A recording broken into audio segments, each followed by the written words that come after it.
Okay, we did our presentation and our research on telecommuting, and I am Sarah Hewing.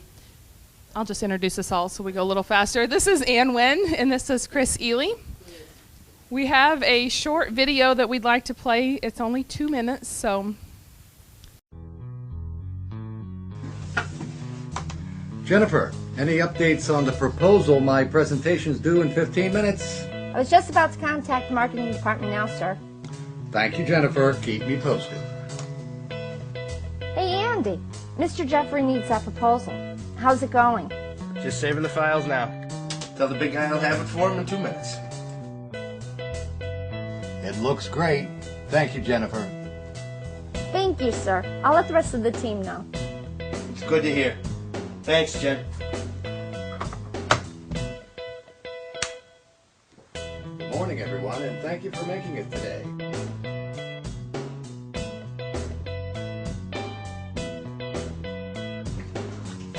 That went well. Time for more coffee.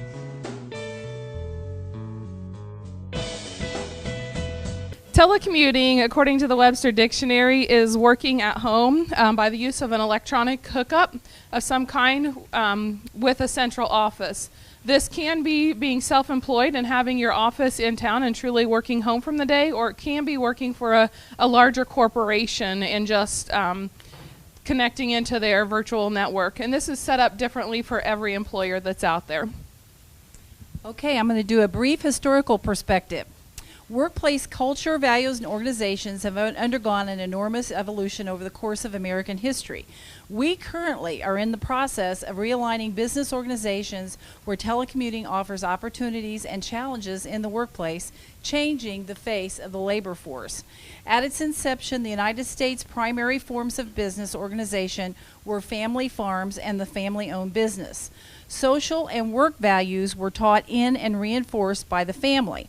I have just a couple of brief statistics, and around 1900, about 60% of people lived on farms. And if you'll notice that by 1950,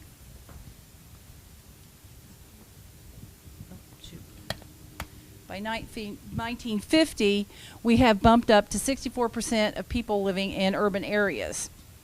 Okay, so next slide, sorry. Okay.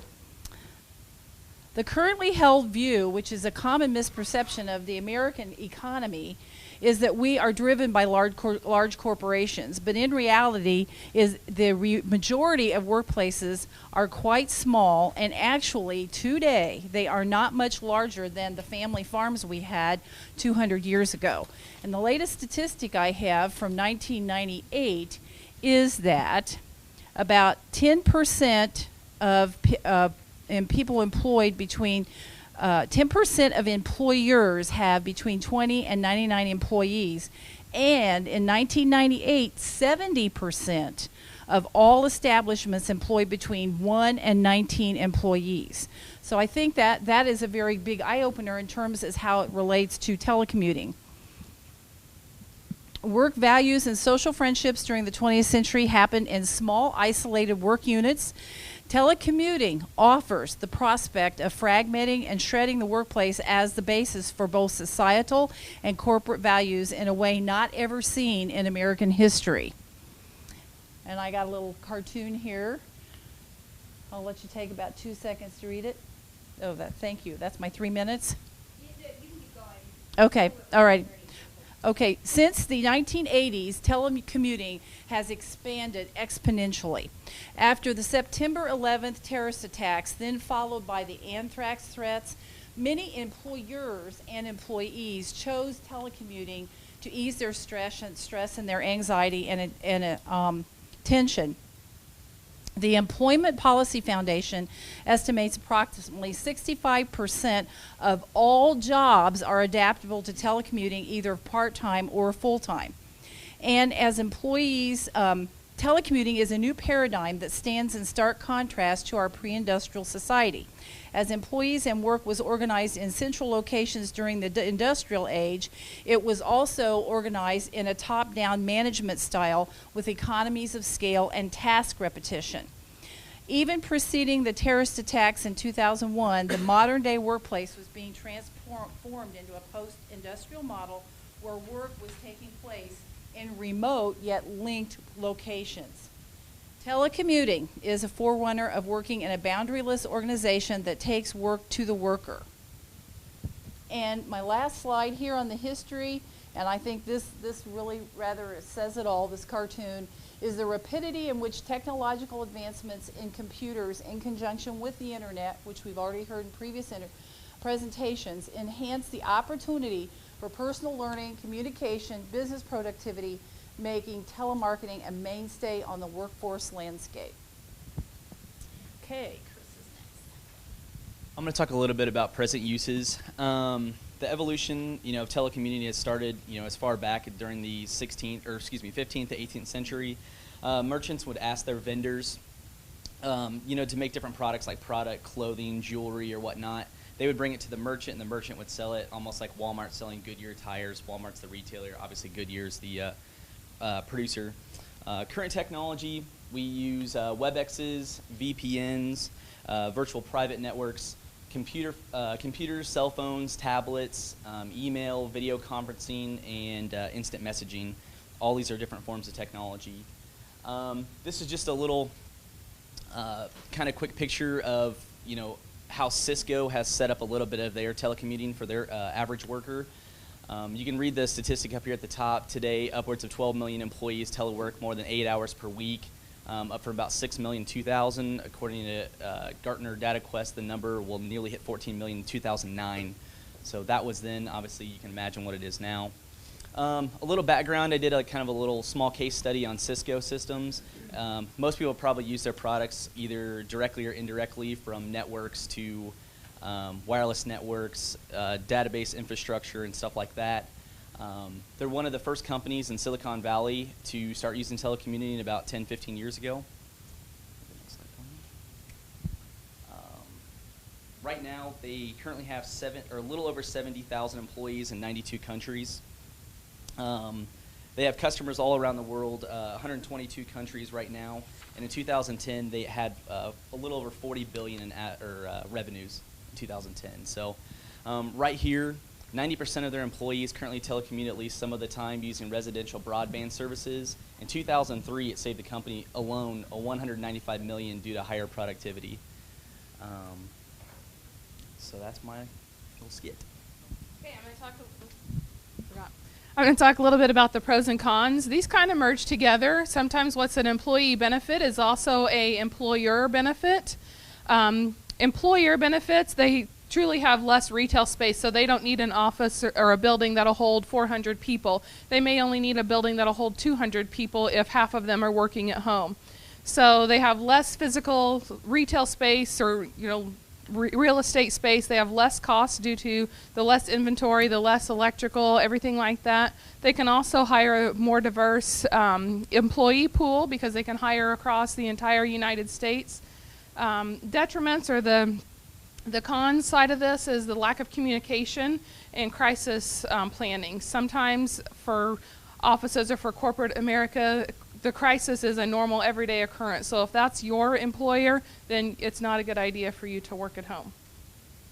Employee benefits, I know we're running close on time.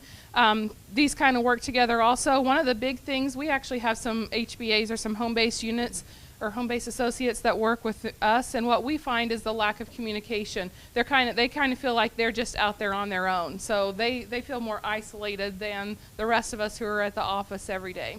We try to accommodate that by having them come into the office once a month. They bring their computer in, their actual CPU in, and work from the actual office once a month. So that's kind of a good blended scenario.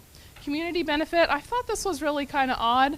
The community benefit is the decrease in population, traffic. There's like more parks in the area, things like that. But then on the flip side of that is you have people working from home.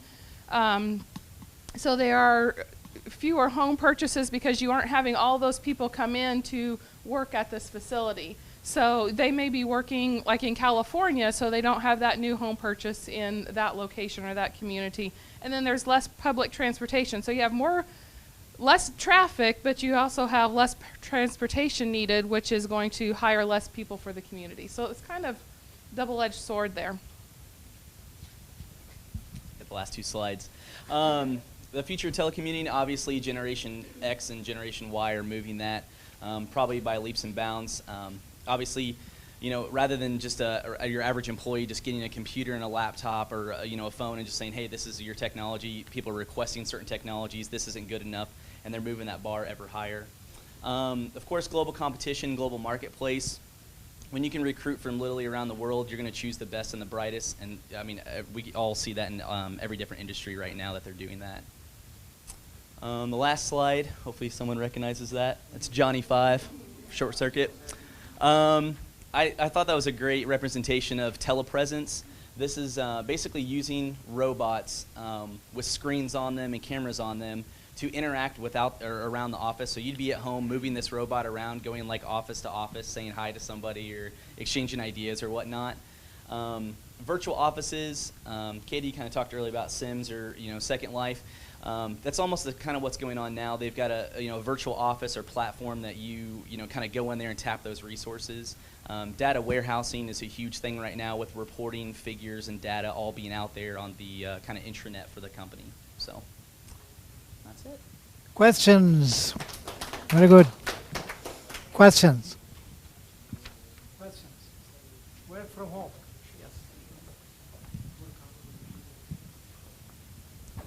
Yes. Did you find in your research any difficulty with implementing the infrastructure for telecommuting? Hop on some of that one. I mean, of course, the money up front is going to be quite a bit, but like from that Cisco thing that you saw, just in 2003, they saved $195 million. So, I mean, there's a lot of upfront costs, of course, for VPNs, passwords, security, the networking aspect of it. So, I mean, it is quite a bit. You're probably not going to see your average, you know, small retailer, mom and pop shop setting something like this up. Sarah, do you have more? At my company, they require the home-based user to provide their own internet connection. So they're truly, when they come in and they're hired in and they work for us at the office for 6 to 8 months prior to going home, they already have that computer for them, the monitor for them, the keyboard, all the peripherals for them. It's just a matter of if they want to go at home and work, they have to provide that internet connection. And for some people, for instance, we have a home-based agent in Alabama. You know, so it provided her a means of not having to relocate to Effingham. And then we have another one who was driving from Shelbyville. So she was driving from Shelbyville to Effingham every day. So her $30 or $35 internet connection at home is less expensive than what the gas would be to travel back and forth to the office.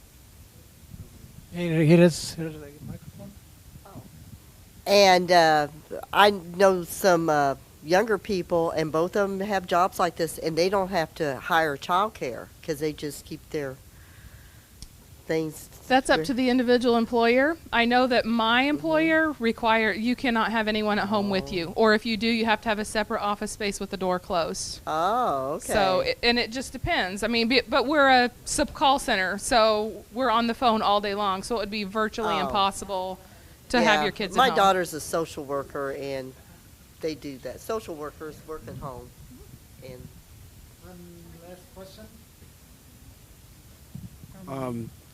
This is for I'm not sure her name.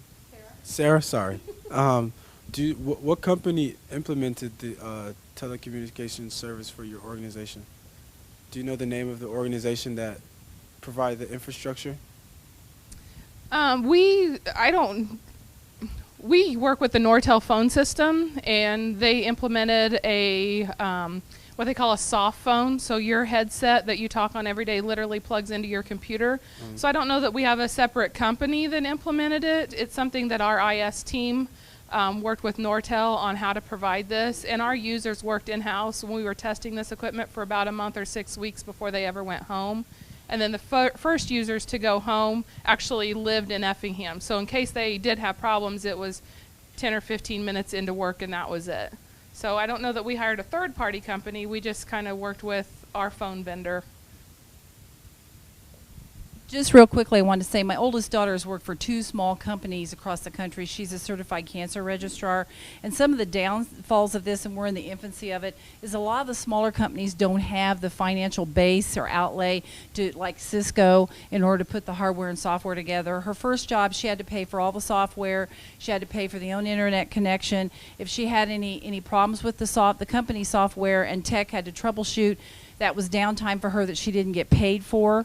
On the flip side of it, her new company she's working for provided all of that. Her first company was hourly. She had to bill hourly as part of her job, and the billing process was horrendous. And this company was, the first one was only around for 10 years. The second company is about 15 years old, has worked out a lot of those bugs. So I think we're just in the infancy of this. I think, again, larger corporations have an upside, but I see more and more smaller businesses doing this because of the cost, the cost efficiency of it. Thank you. Group. Let's take the group photo.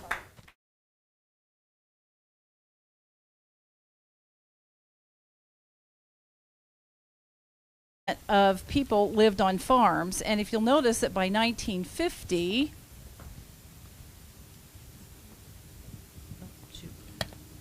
by 1950, we have bumped up to 64% of people living in urban areas. Okay, so next slide, sorry. Okay.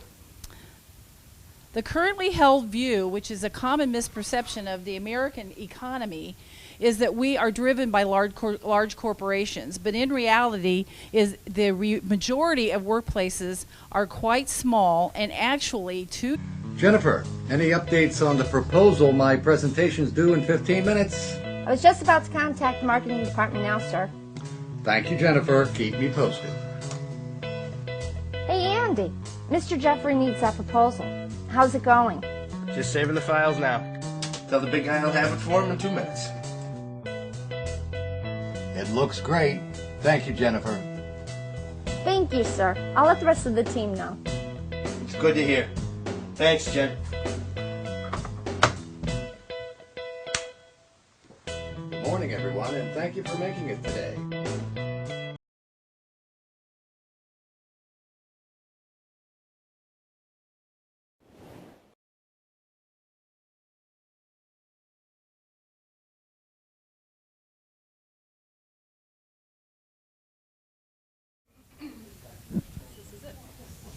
Okay, we did our presentation and our research on telecommuting, and I am Sarah Hewing.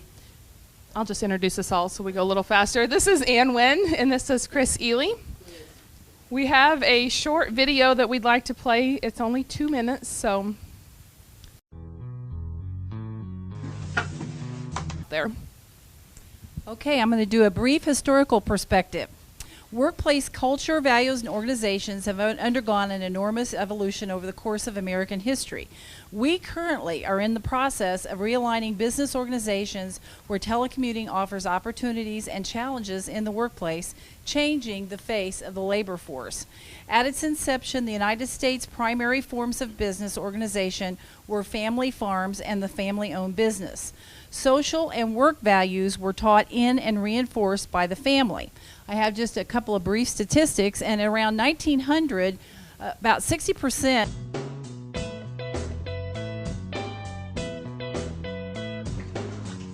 That went well. Time for more coffee.